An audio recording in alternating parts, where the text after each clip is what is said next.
বিসমিল্লাহির রহমানির রহিম। প্রিয় এলাকাবাসী এবং দেশবাসীর উদ্দেশ্যে আমি এখানে একটি কথা বলতে চাই।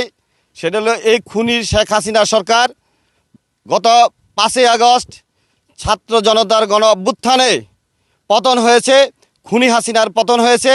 এই খুনি হাসিনা পূর্বাচলের আমাদের এই পূর্বাচল প্রায় 6,500 একর জমি অ্যাকোয়ার হয়েছে। সেখানে পূর্বাচলের মাত্র 3 থেকে 3,500 লোককে প্লট দেওয়া হয়েছে, যেখানে আমাদের 70,000 জনগণ ক্ষতিগ্রস্ত হয়েছে। হাজার হাজার মানুষ প্লট পায় নাই, তাদের প্লট 5 কাঠার পরিবর্তে 3 কাঠা প্লট দেওয়া হয়েছে। এই খুনি গাজী সহ এই হাসিনা সরকারের মদতপুষ্টরা টেররে দ্বারা নামে হাজার হাজার প্লট বরাদ্দ নিয়েছে।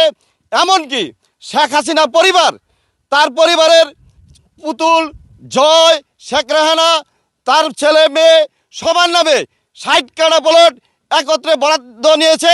এবং এই 27 নম্বর সেক্টরে পূর্বাচলের ডিপ্লোম্যাটিক জোনে এই প্লট বরাদ্দ নিয়ে একটি বাউন্ডারি আকারে বিশাল মাঠ আকারে খেলার মাঠের মতো করে রেখেছে।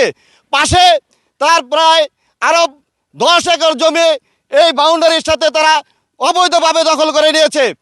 আমি রাজুক কর্তৃপক্ষ এবং এই ছাত্র জনতার অভ্যুত্থানের যে সরকার, আমাদের নির্দলীয় সরকার, সেই সরকারের কাছে আমরা দাবি করব যে এই পূর্বাঞ্চলে শেখ হাসিনা সহ তার নেতা কর্মী আওয়ামী লীগের খুনিদের যে সমস্ত প্লট বরাদ্দ দেওয়া হয়েছে, সকল প্লট বরাদ্দ বাতিল করে অবিলম্বে আমাদের আদিবাসীদের প্রত্যাশা, আদিবাসীদের ক্ষতিগ্রস্ত আদিবাসীদের প্লট পুনরায় বরাদ্দ দেওয়ার দাবি জানাচ্ছে, জোর দাবি জানাচ্ছি।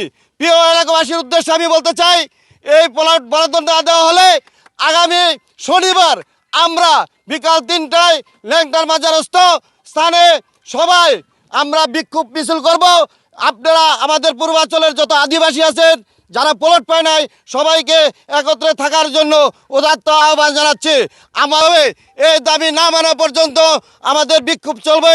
আরেকটা জিনিস বলে, রক্তক্ষয়ী ছাত্র জনতার বিপ্লব যে সরকার পতন হয়েছে, হাজার হাজার ছাত্রছাত্রীদের হত্যা, ছাত্র জনতাকে হত্যা করেছে সেই শেখ হাসিনা সহ এই দোষর সরকারের, হাসিনা দোষর সরকারের সবার ফাঁসি চাই, ফাঁসি চাই, ফাঁসি চাই।